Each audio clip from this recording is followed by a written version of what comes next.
Coach, how did James Young look in practice yesterday? Good, and he will play, and felt great today, so that was positive.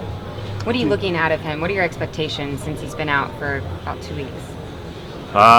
Just to be him, just to do what he does well, to hopefully continue to make strides defensively, and to hopefully he blends in from an offensive standpoint. It's hard it's easy to do things in 5-on-0. It becomes much harder when there's other bodies out there and the game's moving fast and there's people in the crowd to execute and do things at a high level coming off of that, time off.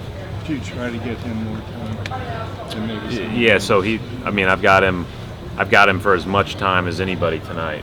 And we talked a little bit about it yesterday. Everybody that's able to play right now, I've got, put into my plan to play. So there will be, a couple of the guys that will play more of the minutes during the regular season may play a little bit less tonight. NBA lottery form was voted down today, in a bit of a surprise. Do you have any thoughts on that in either direction? I didn't know that they were voting on that today, and I knew that was all up for discussion. I didn't realize it was moving so fast, and I think I've got a pretty good feel for where our ownership and leadership team and what their opinions were and are, and mine as well, and and obviously, regardless, it hasn't changed. So it is what it is. How much further along is this team at this point in the season than a year ago? So what do you remember about that? Well, I think we all feel more comfortable, but we've got a heck of a gauntlet in front of us. So I'll be able to answer that better at the end of November. What are you looking for out of your team tonight in the final preseason game? Just to play hard on both ends of the floor, but the execution offensively needs to be a lot better than it was last week.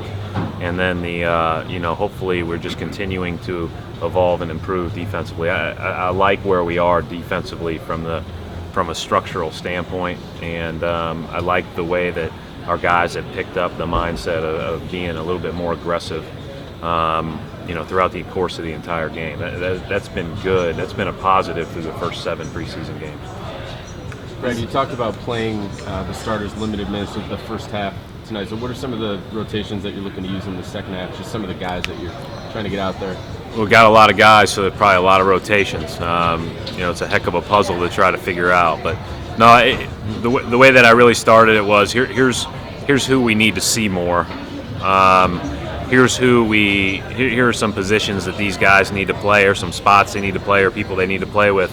I think we've had a lot of our questions answered about how people complement each other, who can play well together. We've had plenty of time in these first 7 games to answer some of those things. So it's really about, obviously the conditioning aspect, continuing to gain some experience individually, but then it's more about getting some of these guys that haven't played as much a few more minutes on the court tonight.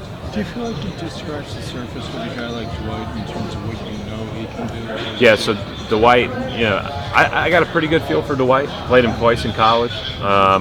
Thought he was a pro prospect first time I watched him warm up. Just a heck of an athlete. Live body, had some skill to him.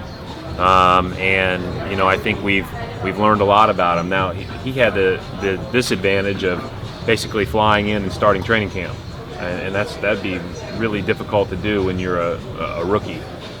So he's done a pretty good job, and we've bounced him back and forth between the 3 and the 4. He'll play more 4 tonight, and I think we've got a pretty good idea what he can do. But the bottom line is he's got a bright future ahead of him, and he's got a lot of room for growth. Is there any update on Rajon? Rondo is really no update other than he's progressing well. He'll continue to do a little bit more and more in practice. Did a little bit more yesterday. Anytime that it's even close to a contact-esque drill that he's been allowed to do, he has a nice size pad on his hand. So still not fully good to go, but certainly working that way. So he can do the contact now, but with a pad? He can do some of it. Is there anything in particular struck you about the preseason Sullen just now? Obviously he shot it really well, but he's a scorer. He's always been able to score, and I was just talking to Mark. I think that the thing that people didn't realize about him growing up was how well he shot the ball, and he didn't shoot it great last year percentage-wise, and we've talked about some of the factors behind that. One of them being he just hadn't done it a whole lot, and second one being he went through a lot of hand issues, but he's in a good place right now scoring the ball, and we need him to. Hey, he's one of our best, if not our best scorer, and so we need to figure out how to get him the ball. Anything stood out to you, good or bad, now that the preseason's almost over? Yeah, a lot, both good and bad. Every game, a little bit of everything, right? No, I think the defense is improving. As I said, the offense is better, but it's not as good as it needs to be, and the players are better individually, but we all have to keep improving.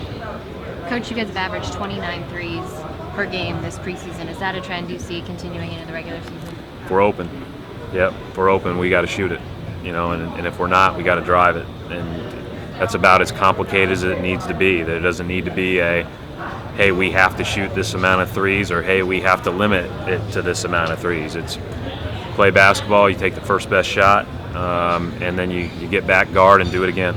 You guys have really shot well. Do you know if that's real or is that just preseason inflated? Let's hope it's real.